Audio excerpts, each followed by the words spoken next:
Welcome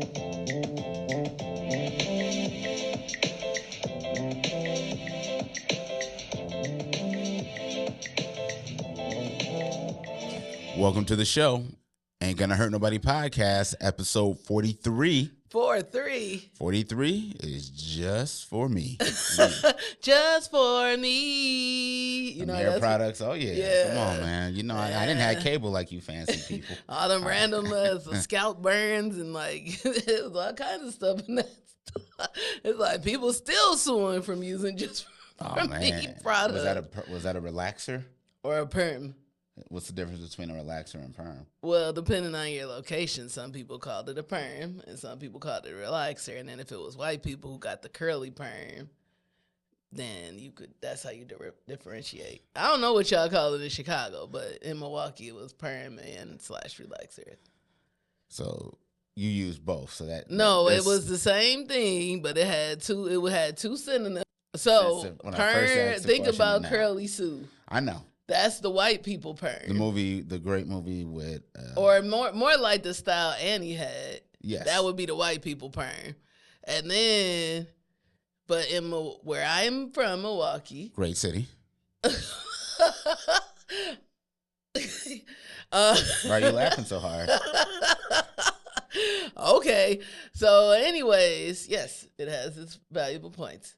So anyways, we used to call it a relaxer and a perm. Got it. Until I was like, oh, white people get perms. And I was like, oh, I'm not finna call this a perm no more. It's just finna be relaxer. So it's the same thing. I don't know what's in the white people product because it made their hair But curly. Just for me is a perma relaxer product. It is a relaxer. It's a relaxer. Chemical used to straighten your hair, which really damaged your hair and was not the best choice. Got it. I feel... like a no-lie relaxer. No, it was LYE, no lie. All right, I'm familiar with lie. Remember the Temptations movie when they got their hair straightened out? I had to go like that because their hair was burning. Yeah, and also the Malcolm X movie. Yep. He had that in that too. Oh, yeah. So, just for me, episode 43. I thought you was going to say a sports reference. I can't think of a single pro athlete that's the number 43. It's such a weird number to me. I think Troy Pomalo, but he might be 47, so I can't remember. And I didn't want to say it and embarrass myself. But you just said it. I said I think it might be. So okay, you're covered. Embarrassment. Yes, you're right. You're covered. I covered my butt with that. So is there a number that's going to eventually stop for us? Because do sports numbers go like... Because you're not going to have a 100 reference. Yeah, after that, yeah. But you can still make sports references. Yeah, I agree. Yeah. You know, you can absolutely do it. No limit to what's possible. No limit. But I hope we get there at the rate this show is going today. Welcome. It's a celebration 5 minutes later. But ladies and gentlemen, today we wanted to come here and sit down and talk about long distance relationships and what that looks like, because we've had the good fortune of doing it 2 different times. Yeah, I forgot about the second time. Yeah. It didn't feel as much of long distance that time. Yeah. A lot of familiarity by that point. So, brought this topic on. One, it's a couple of things, right? One, notice that with COVID, you had a lot of jobs became remote. So you could, get hired by a company in California, stay at your home in Chicago, wherever you reside, and be perfectly fine. Now that, COVID is less of a threat to our health and well-being, or they say, we are now in a place where those opportunities exist fewer and fewer, right? So a lot of your upward mobility is going to come with a possible relocation. And so that's just like the reality. And we have, we've lived that once in our relationship. And then we also, when we were dating, we were just inherently long distance because I was in Chicago and you were in Milwaukee, right? So you're talking a couple of different dynamics in the way long distance relationships want to look like when you want to just relive those precious moments and days and kind of talk about how it's taken on a whole new form nowadays, just with, a lot more married couples going to college, having great career opportunities, but, certain career fields will put you in certain geographies. Yeah, I think with social media, it's like more people's random life quirks are more available to all. It's probably like a lot of people who did it, but you just like didn't hear about it or see it. Because all I remember is just like the old movies when they had the twin beds. Oh yeah, And they weren't like technically like sleeping in the same bed, but they seemed super happy. That's like the first kind of time I seen like, oh, they're not doing something that is, I guess, the norm, or like you would be like the husband's wing, where it's like, because I know when people be like, oh yeah, he's in his man cave, but I just was like, some people seem like they live down there. They really they don't interact like that. So I don't know. Yeah, and I think what we're gonna do is explore a little bit of the actual term living apart together. So I think what you're describing, I think that gets into couples who are just disconnected, even though they're in the same home. In some ways, yeah. Yeah, I think what we can like tap into a little bit more today is the prince. It's lat is how it's like LAT, living apart together, and then just kind of like talk through that premise. But let's go back to the sweet tender year of 2009. As we talked about, as we've spoken about on this show before, Joy and I dated. We dated in college for about a semester, broke up. So that would have been 2004. It was 3 months. Which was about a semester. I said about a semester. But that's fair. Yeah, it's probably 87 days if we counted it to be exact. But I don't know the real number. I don't know either. But it was almost a semester. Well, yeah, it was almost a semester. We dated, broke up. So that would have been 2004. Then we got back together, call it 2009. But during that time, I was in Chicago. Joy was in sweet Milwaukee. Il Mil. And we did that for about 6 months. Was it? It's about 6 months. I feel like it was longer than that. Because it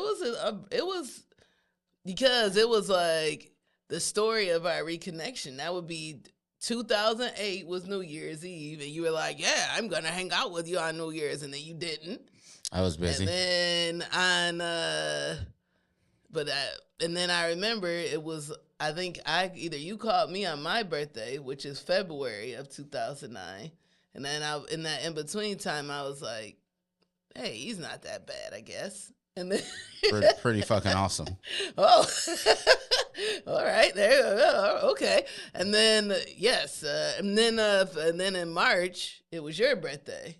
Mm-hmm. And then I think that's when it was like a question, what if we never broke up? Because I was like, I had this long list of non-negotiables. And I was like, he fits a lot of these, actually. Or, I don't know, the list of what you do want from the person. Yeah. Yeah. So I was like, oh, this is kind of strange. And then you just had that eye-opening experience. And then we were in that in-between of we're not a couple, but we kind of were. We weren't an official couple. Exactly. That went into, so that's like from it was 6 March, months. Yeah, and then that's September. We became an official couple. Yeah, in September, and then from September until August of 2010, we weren't a couple. We weren't living 18, together. Yeah, that was about 18 months. We were. Yeah, it was a good amount of time. Oh man. Yeah. Or it was almost a year. Yeah. Yeah, technically once we became an item. Yeah, it was almost a year. So we did almost a year and a half. We did the long distance thing. And I think what was fun about that for me, I'll say the positives. I think, being single, and back then we didn't have the dating app, so it's not like you could basically line up something every day of the week. And we didn't have FaceTime either. Yeah, no FaceTime. Social media was around, so that was happening, but I feel like hadn't fully tapped into that yet. Yeah. But one of the good things was, I felt for me to go on a date, I had to go out, meet somebody, get their number, hope I got the right number, I hope that I put it down wrong, put it into the phone wrong, because texting really wasn't a thing that much either. It was 10 cents per text. You had so many characters. Yeah, no keypads yet. But then we had, you had to go through this process where it might take you like a month to get a date just put together. So once we got together, I was like, man, I got this girl that I've wanted forever. She's mine. It sucks that she lives in Milwaukee, but every weekend it gave me something to look forward to. Or I think we were doing every other weekend. I would go down and then you would come up. I think we were kind of like doing that. Yeah, I don't remember it. I don't know if it was like a succinct pattern, but it kind of like worked out that way. Yeah. In a way. Yeah, it wasn't perfect, but it got that way based on need and availability and if there's like a wedding or activities. Yeah. So we did that. But for me, it gave me something to look forward to. And then what it did during the week, we spent a lot of time on the phone just talking. That's true. Like talking, and you weren't worried about like where are we gonna go, what are we gonna do. You just spoke on the phone. So I felt like, yeah, for me that was an awesome part of the experience. One, just talking to you while still trying to impress you, but like getting to learn more about you, what motivates you in life, what demotivates you in life, and what you like and don't like. Yeah, and too, like, you weren't necessarily seen, so it's like you could, like, you didn't have to worry about the person seeing you, you didn't have to, and you could almost, like, think through your conversations, too, like, when we talk this time, I'm going to ask him this, because I was randomly reading that Steve Harvey book, Think Like a Lady, Act Like a Man, or whatever. Isn't that what it's called? Think like a man, act like a lady, exactly. Something. Yeah. There you go. And like, the problem. Dude had questions in the back, and so like I could be like low key reading the questions out the back of the book, and you probably still did. I had already read the book and knew all the questions. I was like, really? A year later, she's doing this? Okay. No, it was recent. It was yeah. No, it was. Yeah, it was. It just came out when I was reading that. I don't know, so I can't even. I just remember dude had the discussion questions, and in hindsight, now thinking about Steve Harvey, who knows how much of that book he actually wrote. But I just thought, I was like, man, this guy's clever. He's nailed it. He got it all. He has all the answers, which was good. I mean, it was good enough, though, right? So for me, it allowed us to build that connection. So, this phase of our relationship wouldn't necessarily fall under the LAT principle, right? Because we were... Yeah, living apart together. Yeah, we were together, but we were never like necessarily living together. So it's not like we had established like a single residence and then had split apart. It was.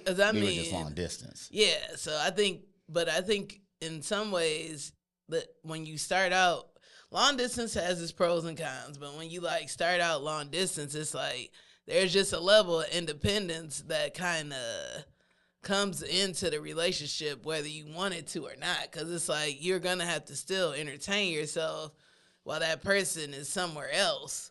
And even when you do come together, it's kind of like you got a level of just like entertainment, because I feel like when we finally did move together, like you still had to travel for work. Mm-hmm. And you still so it would be like, oh, I am going to drive to the farthest Marshalls in Chicago and just randomly like shop and discover. And I was like cool with that, because I was like living on my own in another city.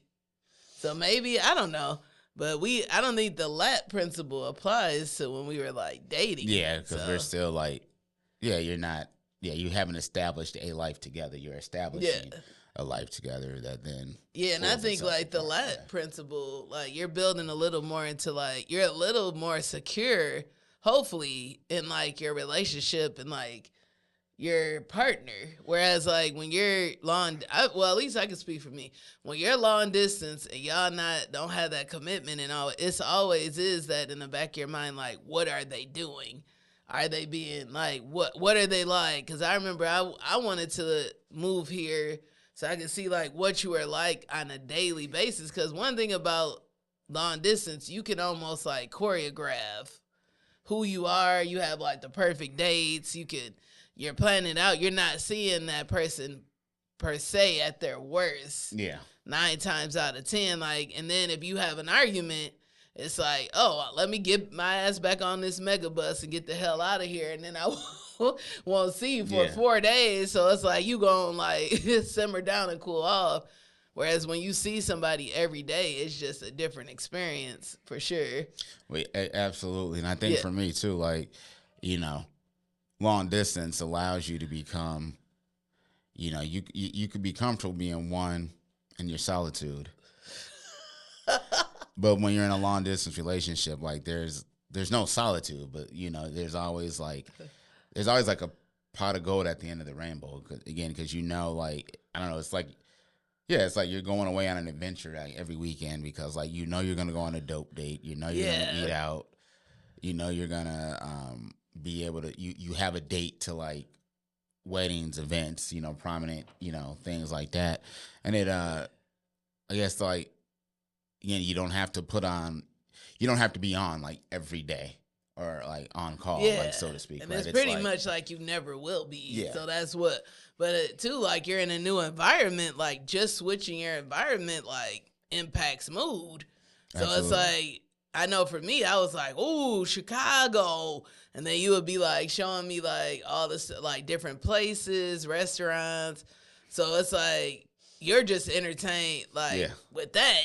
And then on top of it, it's like you're with somebody you enjoy being with. So it's like these are added bonuses, but just so I can see how people get caught up in the long distance of it all because you get to leave where you're at. You don't have to deal with the problems you facing in the city you're at.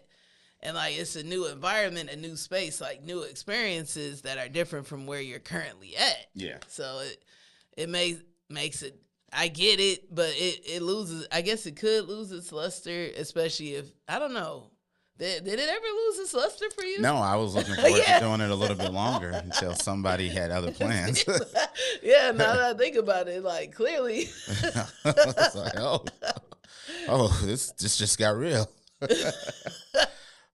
But I think obviously you're going on year 12 of marriage. It obviously worked out. It's working out. I think what those that know us know, we actually got engaged, and then along the way, along the engagement route, I had a great opportunity to work at a job located in Buffalo, New York. So it was at that unique place where we were saving up for our wedding, so we were living on a strict budget. So even though I got a slight, and I mean slight, increase in income, it wasn't enough to like justify. Like we couldn't like just pick up and move everything because we only had the relocation allowance once, and then two, when you start a new job and you pick up everything and move it, like it puts you all in. And I didn't want to be in a market like Buffalo, and then this company doesn't like me. And then I'm out on the streets, right? Or you don't like the company. Or I don't like the company, and I'm like stuck there. Plus, I got to pay like relocation money back because usually most companies, they pay for your relocation. They want you to. It's 2 years, and usually like every 6 months they knock off 25% off that bill. So if they gave you $20,000 to move, for example, every 6 months you owe them $5,000 less until you hit 2 years. So that's typically how it works. Yeah. So I moved while we were moving to Buffalo. While we were engaged, I moved to Buffalo. Had a lot of temporary living situations because there was no Airbnb, long-term Airbnb. Oh yeah, there was no corporate. We didn't have corporate housing that would give you 3 months. So I was on Craigslist. Living with roommates, which is a whole episode, which is a whole podcast in and of itself. That's a whole podcast and not even an episode. That's just a whole podcast. Coley in Buffalo the first 9 months, but so we have a condo here. Joy stayed here, continuing to work as a teacher. I worked in Buffalo in marketing, and we did that for. Let's see if I started. I don't know. Did you start in October? Started in October 2011. We got married. So June of 2012. So that was about 9 months. Yeah, because I think something too that's like interesting about just I guess our relationship is like we lived because when we did move in together, which you skirted over that story, but that's a whole podcast in and of itself. I suppose, but I would say probably is actually like. But anyways, we didn't share the same room then. Like I had my own bedroom. Yes. Like roommates almost. Like I had my own bedroom. You had your own bedroom. We had the front room. Was it 3 bed? We had 3 beds, 2 baths. I don't remember what was in the other bedroom. So 1 bedroom was the master bedroom, which I had a queen bed. Then you brought your queen bed that went in the other bedroom. The other bedroom was just kind of a catch-all room for me. So like instead of having a basement, it was like a catch-all. So.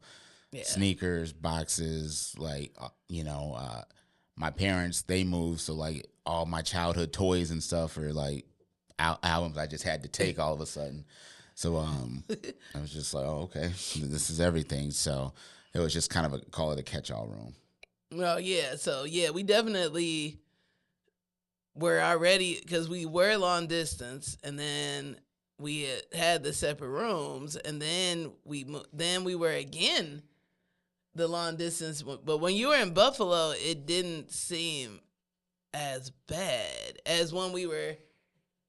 I don't know. Like, I don't remember it, and maybe I was just consumed with like the wedding and all that, because it was like 100%. We were literally engaged, and then like our wedding venues were falling through, and it was like all this planning and stuff. So I just feel like the time from you being in Buffalo to like the wedding was quicker than like when we were long distance before. We were like you were more occupied, right? Yeah. Like, so I mean, like the relationship is solidified at this point. You know, you're getting married. The actual planning of the wedding is like all consuming. In addition, like you're more familiar with the city, so yeah, you that's have true. somewhat Yeah.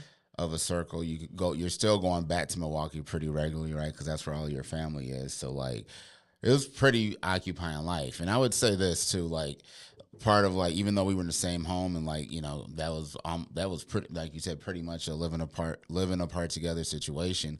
We had very different work schedules. Like as a teacher at that time, I think you had to be at school by like 7 or 7:15. Yeah, I don't. It was early. It was like the time you had to be at work was the time I was waking up, because I was at an ad agency, and you know most people don't get there till 9:30. Yeah. With no kids, so literally you can wake up, shower, be out the door, and like from the time you wake up to the time you're like in your office, it's an hour, right? So Yeah. basically Monday through Thursday we were on completely different schedules. So even if we were in the same room, we wouldn't have seen each other, and the only thing we would have done is just wake each other up. When I went to bed, I would have woke you up, and when you woke up, you'd have woke me up. So in that sense, it like made sense, but it also added that same, for me, that same kind of peak of excitement for the weekends, because it was almost like, oh wow, we're gonna get to hang out, catch up on our week, go out on dates, or you know, do whatever we're gonna do, because it's like we saw each other. Like there were some days we didn't even see each other. Yeah, it was something, and it was like you would sometimes be traveling. Add that into the mix, yeah. And plus I had my first apartment. I had just financed this furniture with Steinhoffels, and I wasn't trying to get rid of this furniture bedroom set I had got. So I was like, you know what, like, I just got this. I love this. I'm finna keep this, and I'm finna be all in the catch-all room. No, it was not in the catch-all room. It was in my room. No, not the bedroom set was, but you had a whole dining room set. The click sofa, the silver table, that was on that catch-all room, along with like some of my extra furniture. It was all there. Trust me. But I think like some of the points we want to make here, right? Like one of the beautiful parts about it all was there was always like something to look forward to, because you didn't like, and there's still something to look forward to now, you know, on the weekends, but it was definitely like the excitement of seeing somebody that you, in theory, hadn't really argued you with that much. Obviously, when I'm in Buffalo, we're planning a wedding and trying to align on venues, Chicago, Milwaukee. Can we find some place in the middle? Is there a hotel? What's, you know, all this other fun stuff was starting to come into play. But I feel like now we lived through that situation, got married, moved to Buffalo together, moved to Chicago together, bought a rental, then we bought a townhouse. Now we're in the house we're in now. So we've bought two homes. Even in Buffalo, we had separate rooms too. Yeah, because we had the furniture, and it made sense. And we were still like, even though I traveled way more when I was in Buffalo, so we would be on separate schedules, because I stay up late. She goes to bed early, but she wakes up early. So yeah, like, I wake up early. It worked, and there was no kids in the equation, right? So you had the space. It worked out, and the weekends was almost like you're on a retreat. It's almost like, well, I'm gonna go to her bedroom on Saturday and Sunday. It almost felt like I was like, or if I was traveling, it would be weird. But you would be like in my bed. I would like come back like, who slept on my damn pillow? Like, why are you in here? But it was all right, Goldilocks. It would be, it's true. I've been sleeping in my bed. Don't be trying to act like you didn't do that. I did, but like, it gave me it was like a new adventure. But I think it's interesting that you use the term, because I don't know if I look forward to it. I just feel like I had like the peace and the mental bandwidth, because I guess I am. I don't know if you're an introvert. I'm an introvert, so it gave me like the room to like have that space and that like oneness, like time with myself, and it was like my area, so it was like neater. Like it was like the way I would like set it up.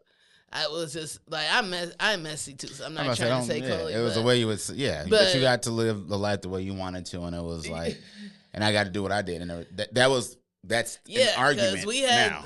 That wasn't an argument then. That's not even an argument. It's like we should go back to living in Trust me, that's why I wanted some of the houses. We would have been in the hood, but I was like, listen, we got this bedroom. I could just you could do it. Yeah, because like when we moved back to Chicago, in the first rental, when we had Chance, we had separate rooms too. We did, but we had a kid coming, so by that point, we did. Yeah, we did. Yeah. But a lot of it, too, was like queen beds were too small. So until we got a king bed, it just was like, yeah. Oh. That was a big part of it. But, I want to spend a little bit of time with the time we have left in this episode just to talk about, like, present day living apart together. I think we're seeing more and more, some of our friends are doing that. A lot of it is 100% of it is driven by like job opportunity. You have these amazing opportunities to be directors and vice presidents and supervisors at these Fortune 500 companies, but a lot of them require you that you be on site, 4 days a week, and it's like impractical to commute back and forth, right? You have a lot of people who have jobs like a job in a city like Milwaukee, which is 90 miles from Chicago, so you can get there hour and a half, 2 hours on the metro, and that train is bumping apparently because it's a lot of people that do that commute, and that's just like a long commute. But you have a lot of people who get that studio apartment just so they can rest their eyes and not be just drained traveling back and forth.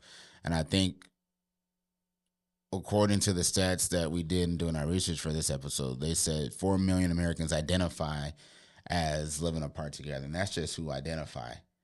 And I think that's a lot, right? Yeah. That's of the adult population, that's married population. I think that's almost 15%. That's just identifying as that. So you start to dig into that, and it's kind of like, wow, how are people really happy in this arrangement? Because on paper you want to feel pity or sorrow, but then the last 30 minutes we've been talking about how awesome our lives were. Yeah, I mean, living apart together. Just like for me, it was just always something to look forward to. Less conflict, less argument, and then still more autonomy to do things the way you would prefer to do them. Well, it's like, I think the most important part is just having a space of your own. I think that's what is most needed and most important. Most of the time, it's just like having your own space. I think there's like different levels. It's like some people just need a space of their own that's like their space. Like, don't come in here, don't bring your stuff in here. Like, this is like my space. That's it. And then some people like are controlling and they just want their life the way they want it, and you just come. It's almost like you're a visitor, like, to their life. And then like some people, I feel like, need the environment, like, because in the article we read, it was like the husband wanted to be in the country, that's where he grew up, and the wife was like, I like being in the city. But they're like, cool, like, I still want to be with you, but I want to be in this environment. Like, I thrive best in this environment. And then I think some people are just unhappy, and they and I think more people assume that you're unhappy. But really, I think there's more situations where you're actually not. Yeah. in the scheme of it. Yeah. Because I think, well, obviously kids, I mean, that's a dynamic that complicates things, right? And, kids need both of their parents in their life, or just both of those figures, especially if they're present to be around, especially if they're able. But like we've been talking about, some of the arguments just about space and having a space the way you want it. Even when, I have my, we have our annual trips that, you might be gone for 5, 6, 7 days. I might be gone 5, 6, 7 days. And while it's daunting getting the kids to and from all their activities and running all your errands, reality is you have the house set up the way you want. You have their meals, time, pace the way you want. Yeah. You're able to do your bedtime routine, your morning routine the way you want. And there's comfort in those routines and those patterns being the way you want. And there's comfort and really momentum gained by not arguing with your partner about those exact things. Who's going to do what? Like, or checking in. Too. Yeah, there's no need to check in because you're doing it your way. I remember I went to Vegas for about 5 days, and you said I was gone 11 days because I had to work. Then I went to Vegas. I was just gone 11 straight days. And you were just like, as tough as it was the first few days, it's actually like we're in a groove now. And I remember there was an opportunity for me to stay a day or two longer. You're like, so if you want to stay a day or two longer, that would be cool. And I came home, and the look of disappointment in your face, I was like, yeah, I'm just going to come home. I miss you guys. You're like, oh. Yeah. But yeah, no, but I think just the idea of living apart together, like, I don't know, I feel like it was almost, I don't want to say a scarlet letter, but it was almost a thing where, like, judgment would be passed, right? That, like, hey, how important is money, or how important is this opportunity, or why don't you bring your family with you? But the reality is, I think in some relationships, it allowed them to last. Like the couple we're reading about, they've been together 50 years, and probably part of the reason. I think it said 58 years. Yeah, 58 years, yeah. And I think that's part of the reason for the success. Like they both were able to, the entirety of their marriage, they were both able to get what they want, living in the city and on the countryside, right? Yeah. And then again, some of the conflicts about how your space comes together, those just don't exist. Like a visitor, you allow certain graces that you don't somebody living there. Like if a visitor like leaves a cup on the dining room table, it's all right, I'll put that in the dishwasher.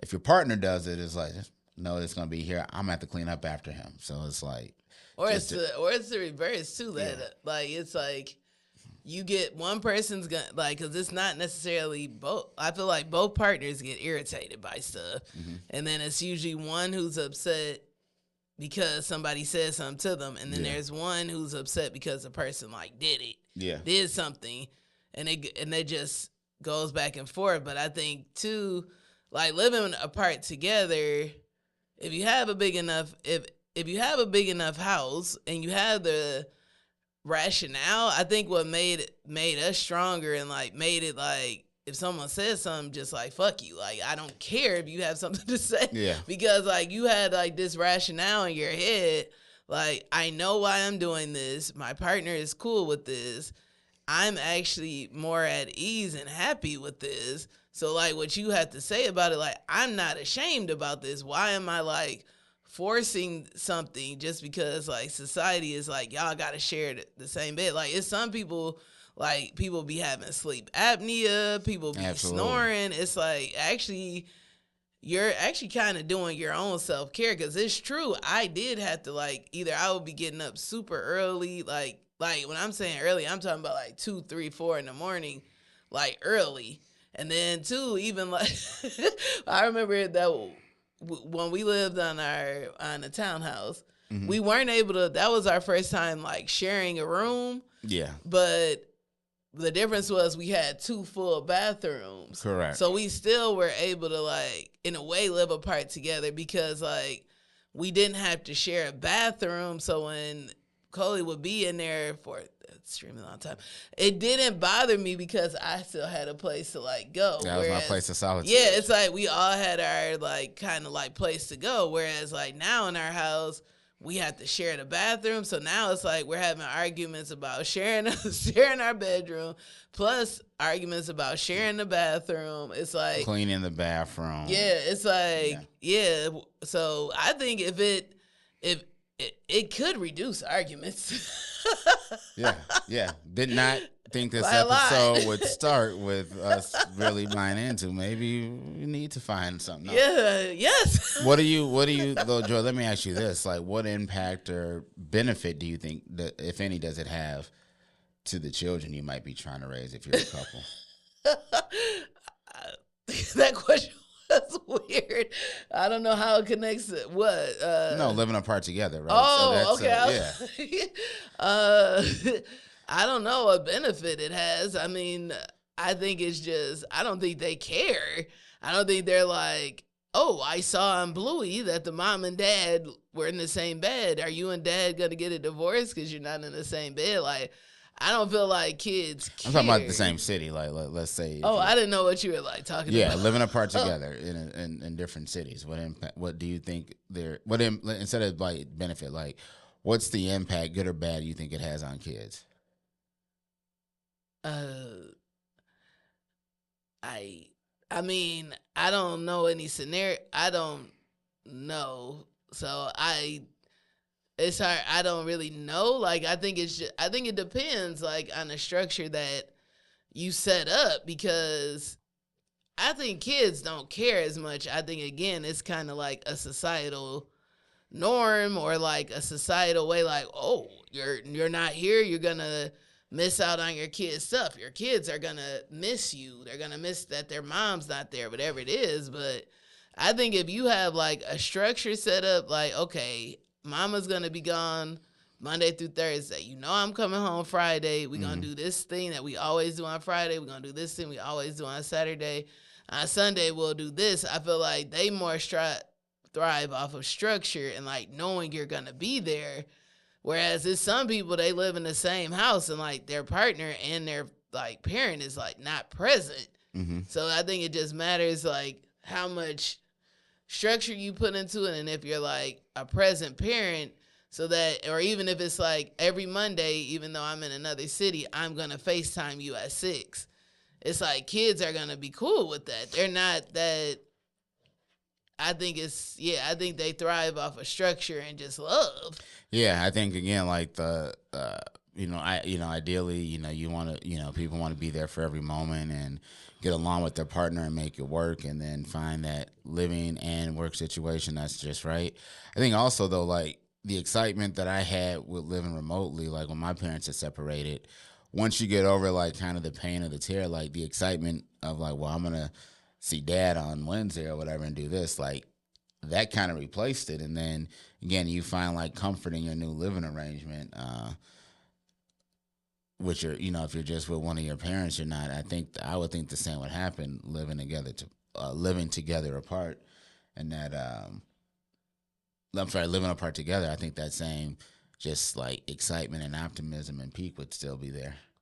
Yeah, I mean, I think more people do it than, I mean, if you just think about the jobs that there's just like the everyday jobs that require you to travel, then it's like entertainment jobs. Like if you're an entertainer, you gonna be traveling. You're not gonna be with your family. If you're an athlete, yeah. If you're a coach of an athlete, like if you're like, I think more people like for the sake of the job, it's like, okay, my partner is like happy because they're doing this job they love, they're bringing home money, and maybe you get to be like a stay-at-home mom because your husband is always traveling. Like in some ways, if the arrangement has enough more pros than cons for both parties involved, it's like you're gonna make it work.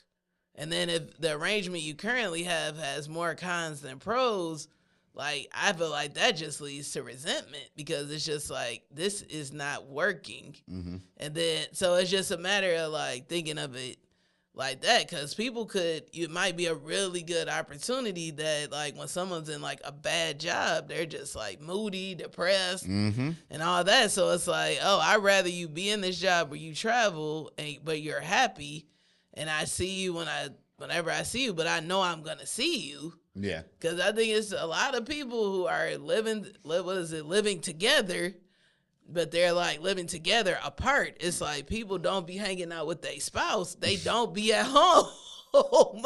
They be out. Like people be out. So it's like living apart together I think the key word is like together, like, and how that like looks for your like relationship, I guess.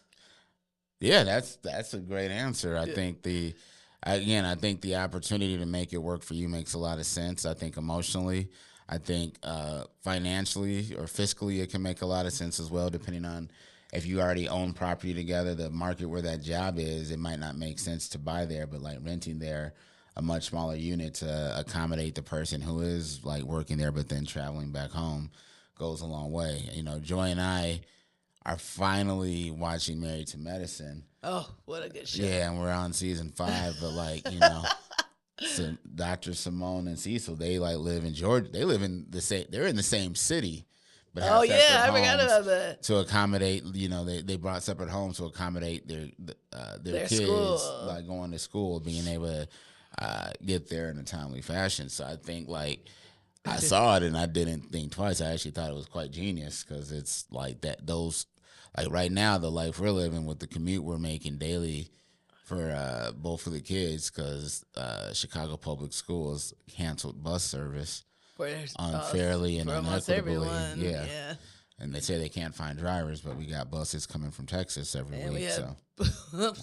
We have buses that still take kids on field trips. Yeah, so there's drivers out there, but that's a whole nother show we will unpack soon, ladies and gentlemen. But yeah, that'd be cool. Yeah, but I think just like the wear and tear and just the fatigue we have every day with the schedule like, we have, it is wearing on us.